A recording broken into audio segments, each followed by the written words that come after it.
guys, my name is Miss Amalia. So we meet again. So in this video, kita akan sambung untuk matematik tambahan tingkatan 4 KSSM dalam tajuk hukum linear. Okay, so kita akan bincangkan tentang hukum linear, and I akan cerita serba sikit kenapa kita belajar hukum linear. And by the end of this video, I akan terangkan dua jenis soalan yang selalu keluar untuk topik hukum linear ni lah. So I tak akan topik dia sangat straightforward, dia ada step, so dia tak adalah complicated sangat. Jangan risau, I akan buat lagi sekali pasal video ni. Selepas ini kita akan bincangkan lagi banyak, tapi untuk video kali ni I akan straightforward terus pada macam mana nak jawab soalan SPM, apa soalan-soalan yang selalu keluar dalam SPM. So I tak ada nak cerita pasal contoh ke apa ke, sebab dia quite straightforward, and I tak nak macam kita buang masa untuk fahamkan teori, sebab kita fokus pada exam dulu. Unless kalau you guys berminat, just let us know dekat komen, and then kita orang boleh buat video khas untuk teori tentang hukum linear. So obviously kita tahu pelajar dekat Malaysia sekarang ni memang tak pergi sekolah, sekolah ditutup. So basically you guys spend most of the time at home disebabkan pandemic COVID ni. So apa yang you guys boleh buat adalah korang boleh je belajar melalui pelbagai jenis medium, melalui digital. Ada yang online, ada yang video macam sekarang, dan ada juga dari segi macam social media dan everything. So e-tuition ditubuhkan kerana kita orang percaya pembelajaran self learning video ni lebih baik dan lebih efektif, sebab kualiti dia tinggi. Kita orang jaga kualiti dia, kita ada recording, kita akan pastikan semua konten tu komprehensif, dan kelebihan e-tuition adalah kita akan terangkan step by step. We never like skip, or we never like buat something magic ke apa ke, but at the same time we are still focusing on the exam, sebab at the end of the day you guys kena jawab exam. So let's be real lah, unless kalau you guys betul-betul berminat nak tahu sesuatu topik tu, just let us know dekat komen, and we can provide the video to you guys. Okay, so akan ada beberapa video untuk maths ni yang kepanjang gila, ada yang sikit gila, so it depends on the topic. So kita orang tutor dekat e-tuition ni, we are trying our best to give the best content to you guys. So that's why we need you guys punya feedback supaya kita orang boleh keep improving. Okay, so by the end of this video, macam saya cakap, you guys akan tengok pattern soalan dalam SPM. So we are focusing on that in this video. So if you guys want to know more about hukum linear dalam segi teori, just let us know in the comment, and then we can talk more about that, and I would love to talk about that, sebab I lagi suka. Sebab for me, if you guys totally understand in certain things, you guys don't need to memorize. Korang tak perlu hafal pun, sebab korang dah faham. So that's the best method to learn. Tapi at the same time, we have to be smart lah, sebab at the end of the day you guys nak jawab exam. So that's why we are focusing on exam first. But if you guys want to know more, just let us know. Okay, so kita akan start dengan hukum linear. Apa itu hukum linear? So sebelum kita pergi pada soalan, I akan cerita sedikit. Hukum linear ni adalah, maksudnya linear ni maksudnya macam dekat dengan perkataan line, betul tak? So apa itu line? Line selalunya garis lurus, okay? Benda yang lurus, okay? Satu garisan yang lurus. So kenapa, why is it easier to read something yang berkenaan garis lurus? Sebab kalau garis lurus, kita tahu sama dia menaik, dia menurun, dia mendatar, ataupun dia menegak. So kita dah tahu dah. So that's why it's easier to read something from linear line ataupun garis lurus. Okay, so kalau kita tengok, so kita ambil contoh sebagai COVID. Okay, graf COVID. So kalau you guys tengok macam ni, kita graf COVID macam ni, betul kan? Ramai yang macam break the curve lah, apalah, everything lah kan. So this one, nama dia adalah exponential, graph exponential. So it's not easy to read from here. Okay, orang lagi suka kalau kita baca menaik macam tu. So that's why kita ada graph yang menunjukkan dia menaik. Bila kita tengok ni, kita tahu dia menaik. Sebab apa kita tahu dia naik? Sebab kita ada satu graph, satu garis lurus ni yang menunjukkan dia naik. So that's why it's easier to read sesuatu graf, untuk membaca sesuatu graf tu dengan garis lurus saja. Okay, satu lagi. Contoh, kita ada satu graf. Kalau korang tahu main forex, korang pernah tengok orang main forex kan, dia akan buat macam ni, macam tu, macam tu kan. So korang tak tahu sama ada dia ni naik ke turun. Kalau nak kata dia naik, ada je dia turun. Okay, so ada ni tiba-tiba turun sudah naik mendadak kan. So macam mana kita nak baca dia secara senang? So kita pun plot satu garisan lurus, kita namakan dia garis yang paling sesuai lah, garis nama dia baseline fit. Okay, so kita senangkan dia supaya kita tahu oh dia menaik, oh dia menurun, oh dia mendatar, oh dia menegak, macam itulah. So that's why kita belajar hukum linear supaya senang nak baca. Okay, tu je. So that's why kita belajar pasal hukum linear lah. So basically dia berkenaan dengan graf dan dia laris lurus. Okay, daripada data yang berterabur kita luruskan dia. Itu adalah hukum linear. Okay, so kita akan tengok contoh yang pertama. So ini memang soalan basic dalam SPM. So dan dia sangat step by step. Dia bukan something yang korang kena pecah otak lah, apalah nak kena ni, tak, korang ikut je flow dia. Okay, so kita tengok soalannya. Jalur di bawah menunjukkan keputusan bagi suatu eksperimen yang menghubungkan dua polari ubah X dan Y. Okay, so kita ada X dan kita ada Y. Okay, so dia dah bagilah ni. Okay, fine.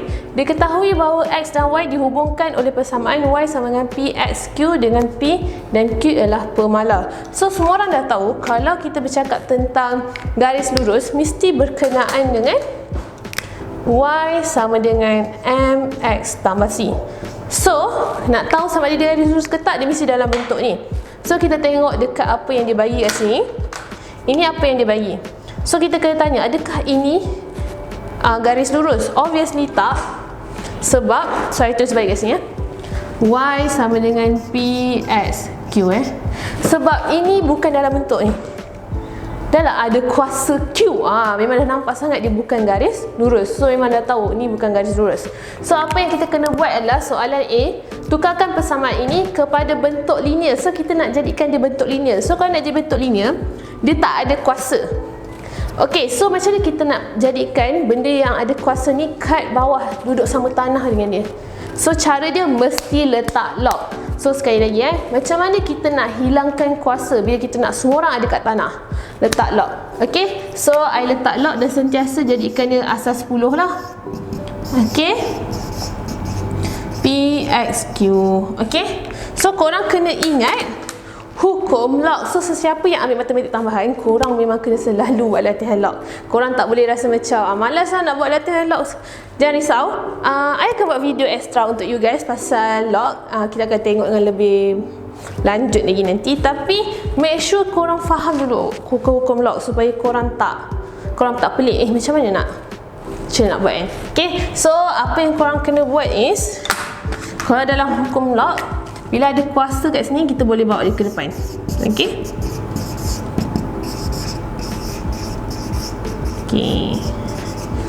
so sekarang ni semua orang dah ada dekat tanah. Sebab tu kita letak lock dekat semua ni, sebab kita nak letak dia kat atas tanah. Okay, so lepas itu, okay, so sekarang ni kita nak jadikan dia Y sama dengan MX tambah C. So apa yang kita buat adalah log 10 ni dah okey dah. Okay, Q log 10. Okay, so dia macam ni PX. Okay, so yang ni kita tahu dia darab. Antara P dengan X ni dia darab. So bila dia darab, maksudnya dia tambah. So maksudnya Q log 10P tambah log 10X. Okay.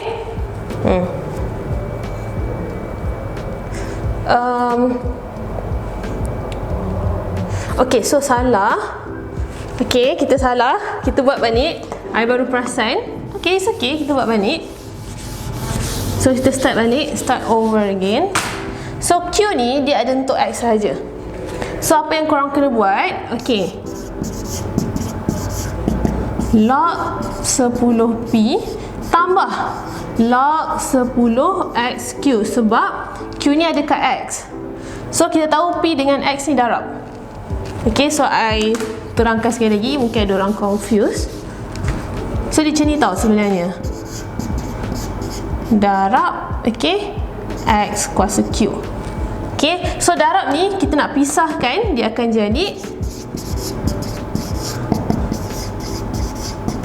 P tambah log 10x kuasa Q. Okay, so bila kita nak pisahkan, kita tambah log lah dan operasi tambah. Okay, okay, so sekarang ni baru kita, yes, baru betul. Log 10p tambah Q log 10x. Okay, so kita kena ingat kita nak jadikan dia dalam ni. Okay, y sama dengan mx tambah c. So kita kena tahu siapa y, siapa mx tambah c semua dah. So yang ni kita tahu sini adalah y, so letak kat sini. So kita kena letak yang ada x dahulu. So yang ada x adalah ni, so kita tulis ni dulu. Tambah log 10p. Okay, so basically kita dah susun dah y, lepas tu ada x, lepas tu tak ada apa-apa. Lepas tu tak ada x, y lah. Okay, so kita dah tahu dah kat sini. Ni adalah y, ini adalah m, ni adalah x, ni adalah c. So bila I nak keluarkan, siapa y kita? So y kita adalah log 10y. Siapa m kita? M kita adalah Q. Okay, so X kita adalah log 10x. Okay, C kita adalah log 10p. Okay, so korang kena ingat macam mana, just dia punya key dia, korang nak jadikan semua satu tanah. Mesti duduk dekat tanah, tak ada seorang tergantung macam ni. So sebab tu kita letak log. So itu adalah hint dia macam mana kita nak jadikan dia kepada bentuk linear. Okay, sebab kita nak pastikan kita ada y. Siapa yang y kita? Log 10y. Sebab dia ada y. Siapa m kita? Q. Sebab Q ni berdekatan dengan x. Sebab m dekat dengan x. Okay, sebab tu Q kita adalah m, x kita adalah log 10x. Sebab x tu mesti ada x kecil ni lah. And C ni mesti apa-apa yang tak ada x atau y. So log 10p ni adalah C. Okay, so that's how kita tukarkan kepada bentuk linear lah. So ini adalah jawapan untuk A. Okay, so at the same time I bagi tahu macam mana nak baca lah, siapa y, siapa m, siapa x, siapa c. Okay, so kita tengok soalan seterusnya. Let's go. Okay, so kita sambung kepada soalan seterusnya. Okay, lukis graf garis lurus berdasarkan data-data yang diberi. Okay, so sekarang ni kita kena guna jawapan A kita tadi, yang ni. Okay, so kita kena guna yang ni untuk untuk jawab soalan ni lah. Okay, sebelum tu kita tak tahu P kita apa dan kita tak tahu Q kita apa. Okay, so apa yang kita kena buat, kita kena cari Q dengan P dahulu. Okay, so I tulis kat tepi ni. Okay, I tulis kat tepi ni, I tulis so daripada sini y sama dengan px kuasa q lah. Okay, so nak cari P dengan Q, kita masukkan semua nilai x dengan y kita ada. So kita guna yang pertama ni dulu. So x 5, y 39.8. So masukkan x 5, so y dia 39.8. So P, x dia 5. Sebab kita nak guna formula ni, nak cari garis lurus, tapi kita tak tahu P, Q kita siapa, P kita siapa. So macam nak cari yang lain kan? So that's why kita sebab tu kita masukkan ni lah. Okay, okay, so kita masukkan 39.8 semua ni, kita akan dapat. Okay, kejap. Apa ni? Sabar kejap. Just cari log 10x. Oh, okay. Cut tadi. Tadi cut. Aku dah apa ni? Sekali lagi cut. So cut tadi. Cut. Okay. Cut everything, start balik. Okay, so sekarang kita nak jawab soalan ni. Okay, so kita tahu ni adalah x dengan y kita. So apa kita buat? Kita nak guna formula ni kan? So kita kena buat log x dengan log y. Okay, saya pakai merah. So kita ada log 10x dengan log 10y. Okay, so x kita siapa? 5. So tekan kalkulator log 5. Okay, so akan dapat 0.699 lah. Okay, 0.699. Okay, so kita ambil je 3 ataupun 4 perpuluhan. Kita ambil je extra. So ini log 5. So yang ni log 39.8. Okay, log 39.8. So kita akan dapat 1.6. Okay, 1.6 lah, sebab bila korang guna 3, bila korang tambah dia jadi, semua jadi 6. Okay, so jadi 1.6 Okay, so untuk yang kedua 10. So log 10 so 1 lah. Senang. So yang ni sama juga, log 10 so 1 lah, senang ya. So log 15 untuk X. Yang ketiga 1.176. Okay. Yang log 10Y 4.37, sorry. So akan dapat 0.6405. Okay. Okay. So 20, log 20 1.301. Okay, yang ni log 2.5 1 0. Okay, ni 0.4. Okay, log 30 sorry 1.301. So sorry, log 25 1.398. Okay, bawah dia log 1.58 0.199. Okay, and last sekali log 30 1.477. Okay, bawah dia 1.4 log 1.10. So 0.041. So dah jadi dah log X kita dengan log Y kita. So kita dah plot sini, so kita kena letak kat dalam graf sebab dia suruh lukis kan. Okay, so kalau korang perasan kat sini, kita boleh guna satu titik perpuluhan. Okay, so maksudnya okay, sini log 10X. So okay, ni log Y asal 10. Okay, so kita kat sini dia ada satu tiba-tiba. So it's best kalau kita buat kosong kat sini. So 0.2. Okay, 0.4, 0.6 kan? 0.8, 1.0, 1.2, 1.4,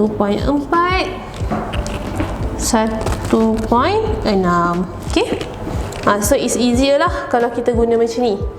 Okay, so untuk ni pun sama juga, it's easier kalau kita guna macam ni juga. So 0.2, 0.4. Ini kita boleh decide sendiri sebab soalan tak suruh. Kalau soalan suruh kena follow lah. 0.6, 0.8,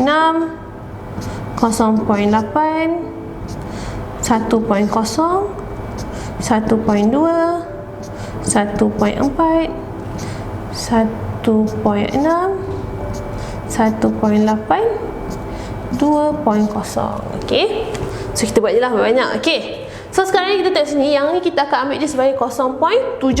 So 0.7 kat sini lah.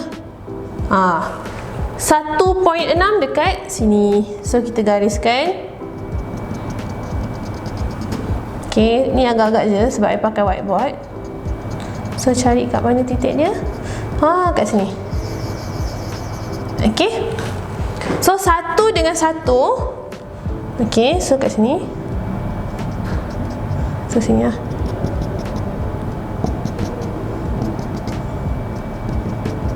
So kat sini. Okay, 1.2. Jadi kita ambil 1.2 dengan 0.6. 1.2.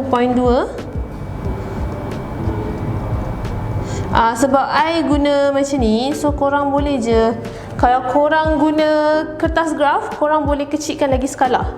Okay, so kalau macam ni pun ok je. 1.2 dengan 0.6. So 0.6 kat sini. So kat sini lah. Ok, Okey. Okey, 1.3. So dekat sini.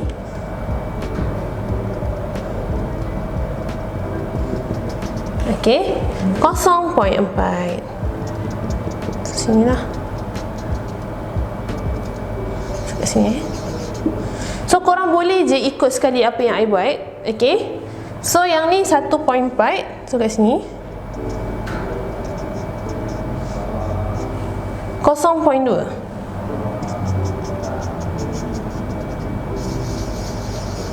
Okey.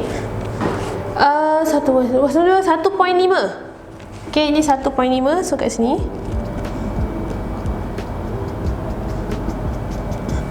0.04. So dekat sini lah. Kosong lah, almost kosong lah kan. So kat sini. Okay, so kita gariskan. So korang akan nampak macam tak boleh nak balance. Korang cari yang kita boleh balancekan lah.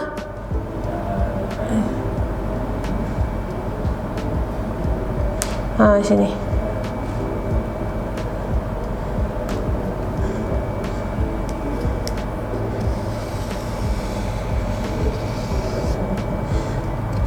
Okay. So dia balance lah. 2 kat bawah, 2 kat atas. Okay, nampak 2 kat bawah, 2 kat atas. So dia balance lah. Ni dia punya best fit line dia. Okay, garis yang paling kita sesuai untuk jadi garis lurus. Dia takkan jadi tepat garis lurus So ini jawapannya. Okay, untuk soalan B. So kita tengok soalan seterusnya. Let's go. Okay, so kita dah buat graf tadi ni. So I tambah sikit lagi. So yang ni korang kena extend lah. I punya tak cukup. So korang kena extend kan sampai kena kena paksi Y. Pastikan korang extend Korang kena extend sampai dia kena paksi Y. I tak cukup. So korang kena sampai paksi Y Okay. So make sure korang ingat benda tu. Okay, so kita tengok yang C. Cari nilai P dan Q. So kena cari nilai P dengan Q. So untuk cari nilai P dan Q, korang kena tengok dekat sini balik.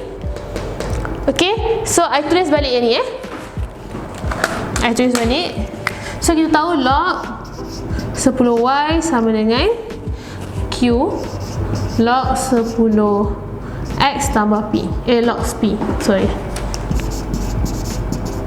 Okay, so kita tahu yang ni. Okay, so apa yang korang tahu, macam yang I cakap tadi, korang tahu ni adalah Y, ni adalah M, ni adalah X, ni adalah C.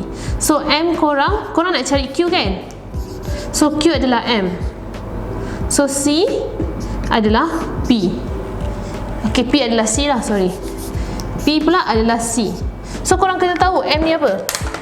So korang tahu M adalah cerun. So Q korang kena cari guna formula cerun. So formula cerun adalah Y2 tolak Y1 per X2 tolak X1. So korang ambil lah salah satu. Contohnya I ambil kat sini. So I nak senang, so I ambil yang tepat-tepat lah. Contoh kat sini. So I dapat dengan 1.4. So I guna yang pertama 0.8 dengan 1.4. So yang kedua I nak senang je, yang ni 0.8 I guna 0.6 lah. 0.6 okay, dengan 1.9. So sini 0.6 1.9. Okay, so kita kena guna formula cerun. So kita tahu kalau nak guna formula cerun, I guna hitam lah. Korang kena label sini X1 Y1, X2 Y2. So Y2 korang adalah 1.4 tolak Y1 1.9. So X2 0.8, X1 0.6. So korang kira lah dapat berapa. 1.4 tolak 1.9 dulu. Tulis satu dulu guys, jangan gopoh. So korang akan dapat negatif 0.5.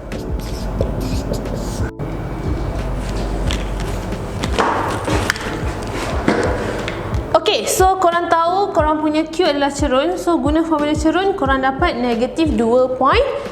So tu adalah cara dia lah.